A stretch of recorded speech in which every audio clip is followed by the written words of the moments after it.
सब ने मुफस्सिरीन ने अपनी अपनी बात लिखी। मेरे उस्ताद गिरामी यहाँ फरमाया करते थे, ओ भाई अगर तू दुनिया में अपने बेटे को धूप में बैठा देखे तो तेरा दिल फट जाता है। ये धूप में क्यों बैठा है? इसको शिर्क से बचा, शिर्क अकबर से भी बचा, असगर से भी बचा, खफी और जली दोनों किस्म के शिर्क से बचा। दुनिया में तेरा बेटा धूप में हो तुझसे बर्दाश्त नहीं होता, बता अगर तेरा बेटा जहन्नम में गया तो तुझे कैसे बर्दाश्त होगा? आग में जलता हुआ तुझे। इसे अल्लाह से जोड़ दे, इसे रसूलुल्लाह सल्लल्लाहु अलैहि वसल्लम का गुलाम बना दे। मेरे नबी करीम सैयद आलम सल्लल्लाहु अलैहि वसल्लम ने फरमाया, जब तेरा बेटा 7 साल का हो जाए तो उसे मस्जिद लेके जा, 3 साल तक लेके जा मस्जिद। 10 साल का नमाज ना पढ़े तो सजा दे, 3 साल तक खुद अपने हाथों से ट्रेनिंग दे, उसे मस्जिद ले जा, आदाब मस्जिद बता, उसे नमाज सिखा, तू खुद ले करके जा, भेजने का नहीं कहा। फरमाया जब बच्चा 7 साल का हो जाए तो उसे मस्जिद, बड़ी मेहनत करते हैं हम बेटे को बंगला देने के लिए, बैंक बैलेंस देने के लिए, दिन रात एक कर देते हैं, खुदारा से नमाजी बनाने की भी मेहनत करो। हजरत बाबा फरीदुद्दीन गंज शकर रहमतुल्लाह ताला अलैह की अम्मा कहती हैं, जब मेरा बेटा पैदा होने वाला था तो मैं रब की बारगाह में दुआ करती थी, अल्लाह अगर तू मुझे बेटा दे तो इस तरह का देना, बेटा मेरा हो पर बंदा तेरा हो। ऐ अल्लाह अगर बेटा देना तो इस तरह का देना, मेरे अल्लाह इस तरह की मुझे औलाद देना कि दूध वो मेरी छाती से पिए पर शुक्र तेरा अदा करे। ऐ अल्लाह अगर बेटा देना तो इस तरह का देना कि कुव्वत रोटी रोजी वो जमीन पे खाए लेकिन इसी जमीन पर वो तेरे दीन का सिपाही भी बने, वो मुजाहिद फी सबीलिल्लाह भी बने।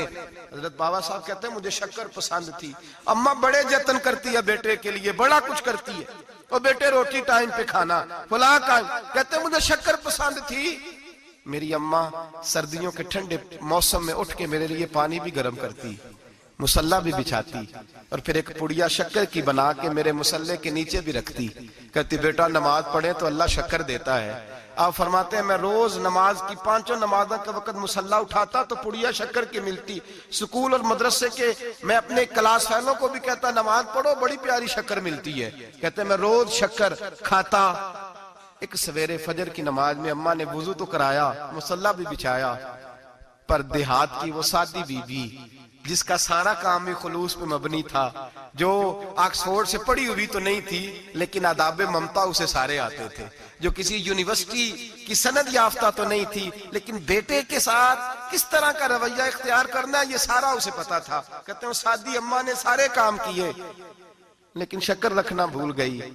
बाबा साहब कहते हैं मैं नमाज पढ़ने लगा तो माँ ने ये भी बताया था कि नमाजी के आगे से नहीं गुजरते, नमाजी के आगे नहीं होते। अब अम्मा कहती है मैं मजबूर हूँ, दर्स भी मैंने दिया है, भूल गई हूँ, अब शक्कर रखने जाऊंगी तो पर्दा खुल जाएगा। एक कोने में लग के माँ रोई, बेटे की शिफा के लिए नहीं, बेटे की नौकरी के लिए नहीं, बेटे के अच्छे मुस्तकबिल के लिए नहीं, माँ रोई, आंसू बहे। तो कहती क्या है, ऐ अल्लाह मैं इसे अपने आगे झुकाने को जतन थोड़ी करती थी, तेरा बनाने के जतन करती थी। ऐ अल्लाह मेहरबानी फरमा, मेरी पर्देदारी कर, अगर राज खुल गया तो मेरा फरीद नमाज ना छोड़ जाए। बाबा साहब कहते अम्मा तड़पती रही और मैंने नमाज पढ़ के मुसल्ला उठाया, पहले पुड़िया होती थी अब तो पूरा दरिया शक्कर का बह रहा है। फरमाते हैं मैंने वो उठाई शक्कर खाई और मैंने चीख के कहा अम्मा जल्दी आ, आज बड़ी लजीज है, आज शक्कर कोई अनोखी है। और आज तो कमाल शक्कर दी है मेरे अल्लाह ने, एक पुड़िया की जगह पूरा दरिया बह रहा है। बाबा साहब रहमतुल्लाह अलैह फरमाते हैं मेरी अम्मा आई और मेरी अम्मा ने बाजू खोले तो माँ की ममता ही बताती है कि अल्लाह की रहमत किस तरह की होती है। कहते मैंने अम्मा के सीने से लगा तो अम्मा रो के कहने लगी बेटे पहले मैं शक्कर देती थी, आज शक्कर बनाने वाले ने शक्कर अता फरमाई है। सारी जिंदगी पेशानी से सजदे का नूर नहीं गया, सारी जिंदगी वो लज्जत इबादत नहीं गई, इसलिए कि उस्ताद ने डंडे से नमाजी नहीं बनाया था, इसलिए कि पीर साहब ने ये कह के नमाजी नहीं बनाया था कि नमाज पढ़ोगे तो रोटी में बरकत हो जाएगी, इसलिए कि अल्लामा साहब का वो बात सुन के हम नमाजी नहीं बने थे कि जिस नमाज में बताया जाता है कि बीमारियां खत्म हो जाएंगी नमाज पढ़ने से। अम्मा ने रब से जोड़ने के लिए नमाजी बनाया था। सारी जिंदगी बाबा साहब कहते रहे उठ फरीदा सुते आ, झाड़ू दे मसीत, चल हुण उठ फरीदा सुत्तिया, झाड़ू दे मसीत, ओ तू सुत्ता है रब जागदा, तेरी डाढ़े नाल परीत। सारी जिंदगी नमाज का, नमाज की ट्रेनिंग देना, अपने बच्चों को अपने रब से जोड़ना, अपने बच्चों को अल्लाह के साथ उनका ताल्लुक बनाना, उनको रब वाला बनाना, उन्हें रसूल पाक का गुलाम बनाना, ये ड्यूटी है माँ बाप की। एक बहुत बड़े मुहद्दिस हैं, इतने बड़े मुहद्दिस हैं कि मेरे नबी करीम की मस्जिद नबवी में वो हदीस के उस्ताद रहे। हजरत रबिया बिन अब्दुर रहमान नबी पाक की मस्जिद नबवी में हदीस के उस्ताद हुए। और हजरत हसन बसरी जो जनाब अली के शागिर्द हैं, वो भी हजरत रबिया के शागिर्द हुए। हजरत इमाम मालिक जो 70 साल तक मदीना और मक्का में हदीस पढ़ाते रहे, वो भी हजरत रबिया के शागिर्द हैं। इनके वालिद का नाम था अब्दुर रहमान फरोग। तारीख बगदाद में लिखा है कि बनु उमैया के दौर में, ताबीन के जमाने में जनाब अब्दुर रहमान बिन फरोग घर से चले गए। एक रवायत है बच्चा छोटा था, एक रवायत है बच्चा अभी माँ के पेट में था, जिहाद करने चले गए। उस दौर में यह जिहाद होता था कि एक इलाका फतह किया तो मुसलमान अगले इलाके में चले गए, अगला फतह किया तो अगले इलाके, एक के बाद दूसरे लोग पलट के नहीं आते थे। हजरत अब्दुर रहमान गए, 30,000 दिनार बीवी को दे गए, कहने लगे संभाल के रखना। और जिहाद करने निकले तो 27 साल तक गाड़ी नहीं आई, और 27 साल के बाद आए तो हजरत रबिया मुहद्दिस बन चुके हैं, मस्जिद नबी में हदीस के उस्ताद हैं, बेटा बहुत बड़ा शेख बन गया। वापस आए, हाथ में नेजा है, काली दाढ़ी थी सारी सफेद हो गई, वजूद बड़ा तगड़ा था, कमजोरी आ गई। आए, नेजा पकड़ा हुआ है, घोड़े पे बैठे हैं, मदीना मुनव्वरा में घर है, दरवाजे पे दस्तक दी। हजरत रबिया ने दरवाजा खोला, अंदर दाखिल होने लगे तो कहने लगे बाबा तू किधर घुसता आ रहा है? किधर? उसने कहा तू पीछे हट, तू मेरे मकान पे कब से कब्जा करके बैठा है।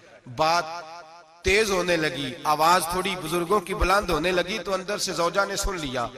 वो दरवाजे की ओर से देखने लगी तो पहचान गई, कहने लगी रबिया पीछे हट जा, ये कोई गैर नहीं है, तेरे वालिद गिरामी है, ये तेरे वालिद है। अंदर आए, बाप बेटा मिले, असर की नमाज का वक्त हो गया, बड़ा रोए। 27 साल के बाद बाप लौटा, 27 साल के बाद बड़े रोए। नमाज का वक्त हुआ तो हजरत रबिया जल्दी से वुजू किया, मस्जिद नबवी शरीफ चले गए। जनाबे अब्दुर रहमान फरोग ने भी खाना वाना खाना था, खाना खाने बैठे तो हुक्म देखे शौहर क्या करता है। ये नहीं पूछा कि 27 साल हाल क्या रहा, पूछने लगे मैं तुझे 30,000 दिनार दे गया था, वो किधर है? तो ज़ौजा कहने लगी खाना खा लो, असर की नमाज पढ़ के आओ, फिर बताती हूँ पैसे कहाँ है, आपकी रकम बड़ी अच्छी जगह पे महफूज है। कहते मैं नमाज पढ़ने मस्जिद गया, असर की नमाज के बाद मेरे नबी पाक के मिंबर पर एक नौजवान बैठा है। घर में तो उनका अंदाज टोपी पहनने का था ना, सादे आम लिबास में, मस्जिद नबी में जुब्बा पहना है, सर पे इमामा है, खूबसूरत लबो लहजे में रसूलुल्लाह के मिंबर पर बैठकर, नबी पाक के मिंबर पर बैठकर, पता नहीं आपको इस बात की लज्जत नसीब हो रही है कि नहीं, आम जगह नहीं, नबी पाक के हुजूर के मिंबर पर बैठकर नबी पाक की हदीसें सुना रहे हैं, इतना बड़ा मुकद्दर। कहते हजरत इमाम मालिक जैसे लोग, ख्वाजा हसन बसरी जैसे लोग कागज कलम लेके हदीसों की समाअत कर रहे हैं, उनसे दर्स ले रहे। जनाबे अब्दुर रहमान कहते हैं मेरी नजर उठी, कुछ बूढ़ा हो गया था, कुछ उस वक्त वो टोपी में सादे लिबास में थे, पहचान ना पाया। एक शख्स से पूछा यार है तो जवान, पर इसके चेहरे की नौरानियत मेरे दिल को भा गई है तो जवान, पर इसका हदीसें बयान करने का अंदाज मेरी तबीयत को घायल कर गया। ये कौन है जो नबी पाक की मस्जिद में बैठ के हदीसें बयान कर रहा है? तो कहते इमाम मालिक कहने लगे बाबा जी चुप कर जाओ, हमारे उस्ताद के बारे में ऊंचे लबो लहजे में बात ना करना, देखते नहीं कितने कितने लोग बैठे हुए खामोशी से। तो मैंने कहा मुझे भी तो बता दो ना है कौन? तो कहने लगे कोई अब्दुर रहमान फरोग नाम के बुजुर्ग हैं, ये उनके बेटे हैं, रबिया नाम है। कहते हैं जब लफ्ज कहे तो मेरे आंसू छलक के बाहर आए और मैं हुजूर की मस्जिद में गिर गया और रोने लगा कि यहाँ और मेरे रसूल पाक सैयद आलम सल्लल्लाहु अलैहि वसल्लम के मिंबर पर और मेरा बेटा। कहते मैं तड़प के घर गया और घर जाके मैंने अपनी बीवी को जब देखा तो मेरे आंसू निकल गए। मेरी बीवी समझ गई कि ये मेरे मुहद्दिस बेटे को देख आया है। कहते हैं बीवी रो के कहने लगी मैंने आपके 30,000 दिनार आपके बेटे को मुस्तफा करीम की हदीस का उस्ताद बनाने में खर्च कर दिए। मैंने वो 30,000 दिनार खर्च कर दिए, 30,000 दिनार आपका बेटा मैंने। तो कहते हैं मैं अपनी बीवी की तरफ देखने लगा, मैंने कहा कुर्बान जाऊं, मैं अगर अल्लाह के दीन के रास्ते में था, तूने मेरे साथ नेकी की है, मेरा बेटा भी दीन के रास्ते पे लगा दिया। मेरे भाई अल्लाह से जोड़ा, अल्लाह से जोड़ा उन लोगों ने अपनी औलादों।